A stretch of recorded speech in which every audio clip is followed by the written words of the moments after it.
Hello, this is Dennis with A1 Telephone Service and Repair, A1 Electronics. You can reach us on the web at www.a1-telephone.com, and you can also reach us at 618-235-6959. Today I want to show you the final checkout video of a 2-line Lucent Technologies telephone. And this is Anthony's telephone from New Jersey. And when Anthony sent this telephone in, he wrote a note with it, and he was saying that they were having problems with line 1, so it would tie up line 1 and make all their telephones short on line 1, and they couldn't access line 1 when this telephone was connected up. And in the initial checkout video of this telephone that we did, I showed that we found the 4 AAA batteries that were in this telephone were so corroded that it worked its way up into the board, and it caused a problem.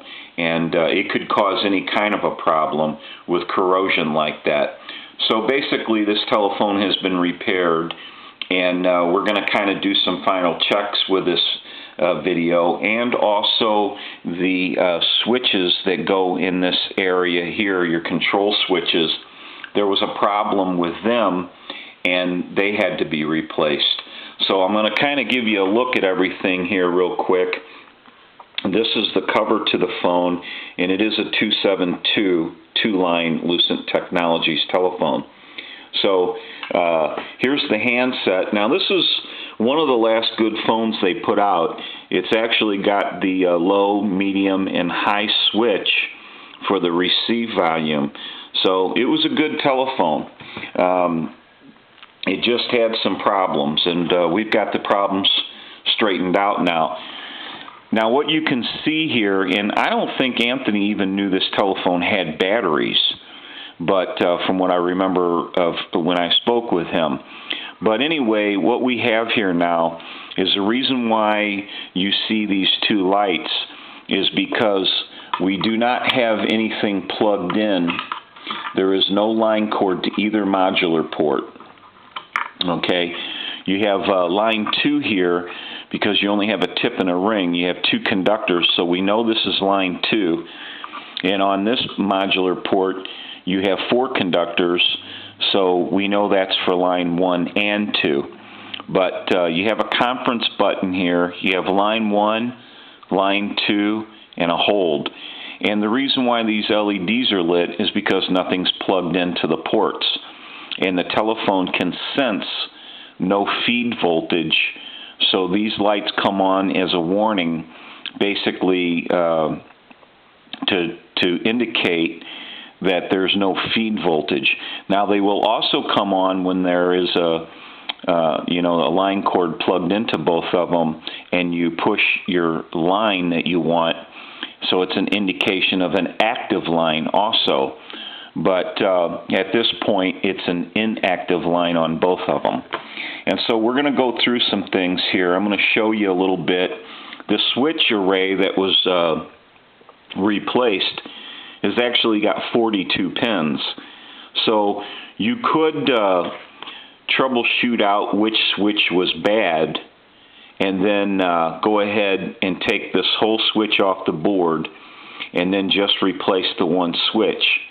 But, it'd be a lot of work to take and unsolder these 42 pins and then replace a single switch and, hope that it works perfect when you put it back in. If it doesn't, you're going to be taking it out and re-troubleshooting some more pins on some of these other switches, because they all work in conjunction. And I don't mean that when you push one in, the other one you push pops it out. What I mean is, in the circuitry design, even with one of these switches unactive, you still have the design going through the switches. So, you may think you have got the one switch that's causing the problem, but it may not only have its problem, but there may be another problem with the next one. So really the best thing to do is just go ahead and replace the whole switch array. Now, if you only have one switch, then you'd just be stuck to doing that. But since we had the whole switch array, we went ahead and switched it, and that works out.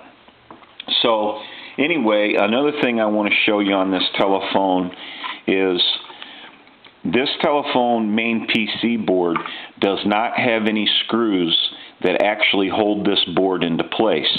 There's just little tabs that hold it into place. And so what I did, I don't let any telephones go out when they have a poor design. And basically, this is a poor design. They expect the main PC board here that has 4 solder plates to ride on 4 pins coming off the battery terminals. And when this board is not screwed down to the mounting in the base, basically what that does is lead for bad connections. And since these 2 batteries on the top take care of line 1, they light the light on line 1, and then the other 2 batteries light the light for line 2, then you want to make sure that all 4 of these connections are going to be hardwired. So what we did there is I added the black wire, the yellow wire, the green wire, and the red wire, and now the conductors have been soldered in, and we can be assured that we're not going to have any bad connections because they're hardwired and soldered in. So we also replaced the battery contacts, and we replaced all 4 of them because Anthony's, the ones that were in this telephone, were so badly corroded, I wanted to replace them. So we did that too. And this kind of gives you a look at the switch array. It runs through here. And so you have a switch here, switch here, switch here, and a switch here. So you have an array of switches, and there's 42 pins. So, you know, there's a little bit to taking it out and replacing it. And so what we want to do now is I want to make sure that all of our wires are situated for when we put this telephone back in the board. And another thing, when you're taking out that many pins, you can almost be assured that you're going to have a couple of traces somewhere that you're going to have to repair, because sometimes the traces will get broken as you're taking the desoldering everything and taking the switch array out. So it just happens. It's something that you have to put up with. But anyway, we're going to go ahead and reinstall this board. Now, on most telephones, the outer hole towards the line cord will always be line 1 and 2, and the inner port hole will be line 2, because they figure you're going to be using the 1 and 2 first. So they always usually put that out to the outside of the board. So we know that's 1 and 2, and this port hole is 2. So 1 and 2 and 2. So I'm going to go ahead and adjust these wires so they don't get caught on anything and get in our way as we're putting everything back together again. I want to go ahead and plug my line 2 port back in real quick. So we'll get that put in. We're going to put 1 and 2 in its port, and then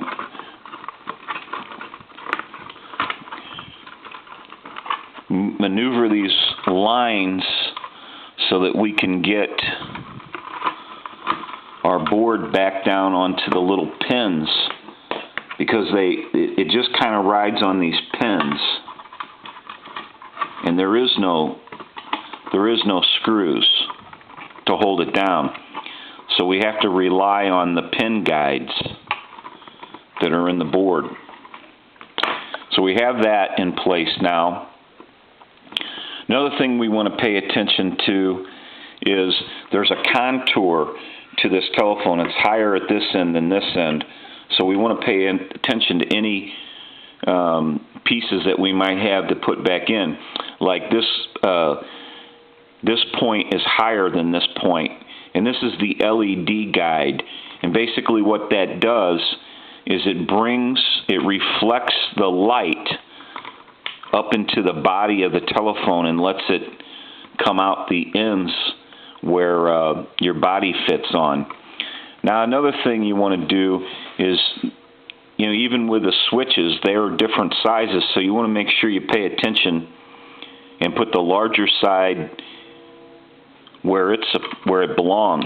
Now you're going to have a lot going on here because you got 4 switches, and we want to make sure that these buttons are on properly, and we're looking for that clicking sound. So I want to hear this click.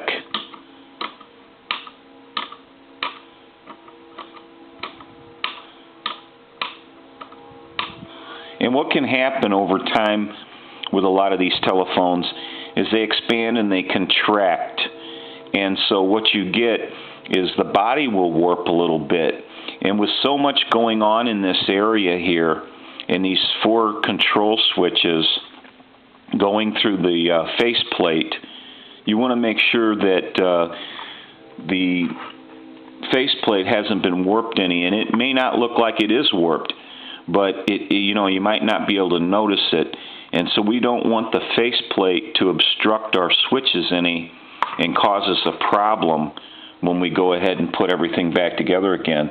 Now also with our, we have ringer 1 and ringer 2. So this button, an adjustment here, switch button, basically what happens is it's longer. So we want to use the longer one on the higher part of the body, and the shorter one's going to go on the bottom. And so now we're ready to put our faceplate back on. We want to make sure everything's out of our way. Kind of take a last look at it. We want to see how this is going to fit back on here. And so now I want to make sure before I put any screws in this that everything is set and everything is in its place. And we have our true red LED indicators. And I want to hear these buttons snap back a little bit because I don't want this faceplate interfering with our workings here.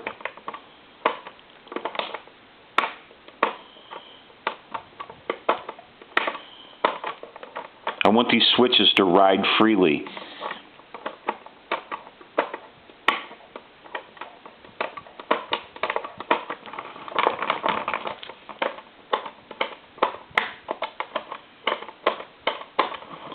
Okay, so I'm going to go ahead and I'm going to start putting some screws back in it, but I'm going to check it a little bit every once in a while because I want to make sure that we don't have any obstruction here for these switches.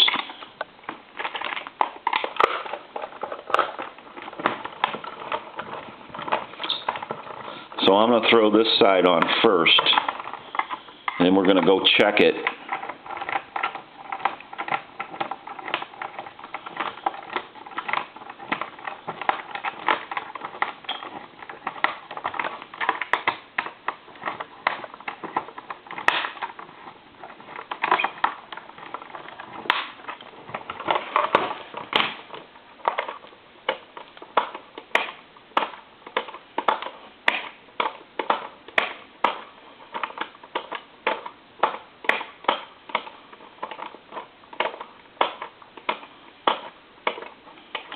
So that seems like it's pretty good, but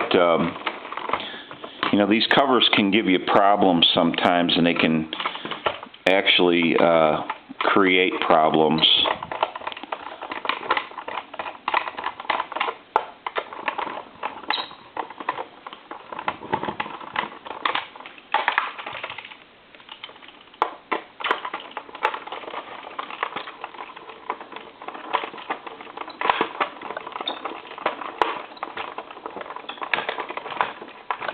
And make sure we get these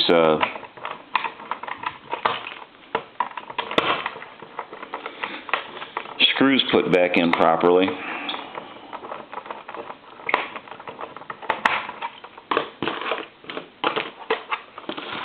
So now what's going to happen is once I plug my line cords back in, what's going to happen is these lights are lit because there's no feed. And so they're sensing that. So what I'm going to do is I'm going to plug in the gray cord, which is the analyzer, in the first line. And what you're going to see is you're going to see that light go out as soon as I plug this in. And it did go out. Now on the second line, I'm going to use the regular telephone line, a line out. So I'm going to get ready to plug that back in. And you'll see that line 2 go out. But actually, it was pushed down, so it's active. But if I gently push down 1 and bring up line 2, that light will go out.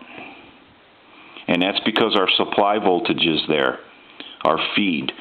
So now the telephone senses that it has a line out. And what we're going to do on both lines is I'm going to go ahead and ring the telephone, and since the telephone line 1 is connected to the analyzer, it's going to be in green.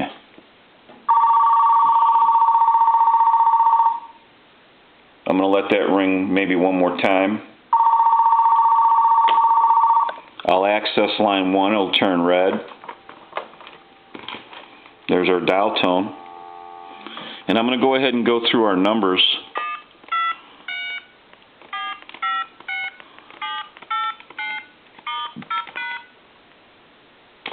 I'm going to end in a 2. I'm going to hang up. And if you notice, you can hang up from the handset and this light will go out. Or you can hang up by just simply pressing line 2 gently. And now you have no lines, and even though the handset's off the hook here, basically since no lines are activated, it's not going to get any lines. So what we want to do now is I'm going to activate line 1 again. I'm going to dial a 2, and I'm going to transmit. So what you're going to see up here is this red light. Every time I transmit, that's 100% modulation. So that's an indication of 100% modulation on transmit. 1, 2, 3, 4, 5, 6. 1, 2, 3, 4, 5, 6. Hello, hello. So we know the telephone is modulating and transmitting. And so now what we want to do is line 2 is our line out. And I'm going to go ahead and access line 2. Line 1 hung up, no red light. And I'm going to dial time and temp.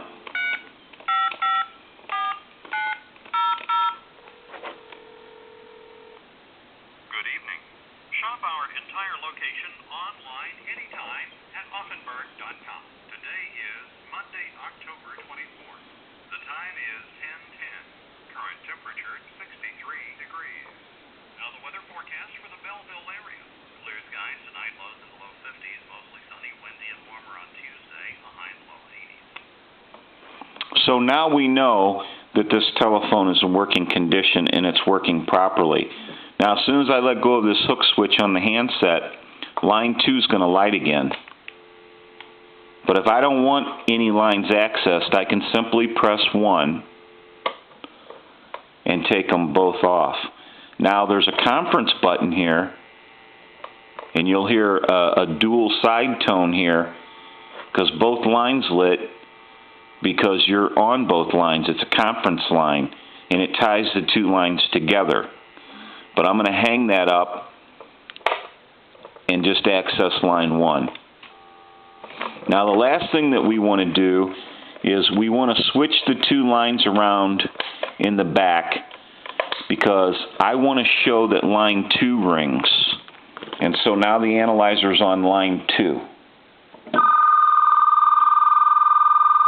Line 2 is ringing and our indicator is flashing. I want to pick the phone up. Now, I was accessed on line 1, so I'm getting dial tone on line 1, but watch. I just answered the analyzer. There's your dial tone. And I can hang up that way too. So if I do this again, and we're not accessed on any of the lines, it's just going to ring on line 2.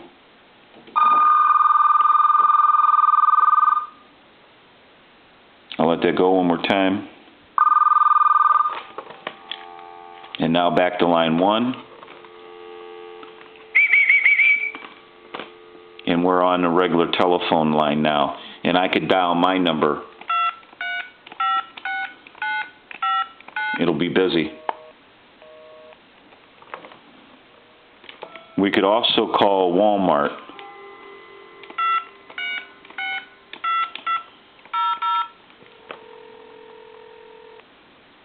Thank you for calling Walmart.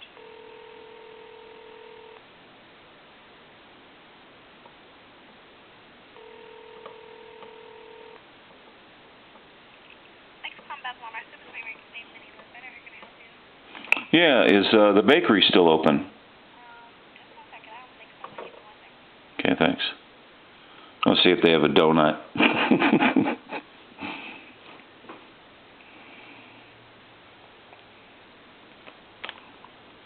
Might take her a bit. The 8. Oh, they closed? Yes, sir. Hey, if I came up there, could you guys run over and maybe get me an old stale donut or something? Let me create a custom service. All right.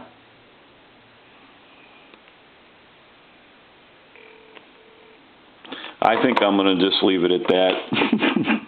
So, anyway, we know this telephone is in working condition now. And Anthony should have no problems using this telephone. Now, the one thing I do have in here is I have shop batteries that are in this telephone, and they go behind this door here. And basically, the shop batteries are just for test purposes.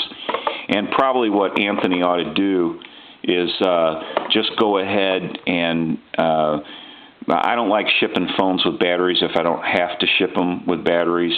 And since the shop batteries aren't any good anyway, really, I'm just going to take them out.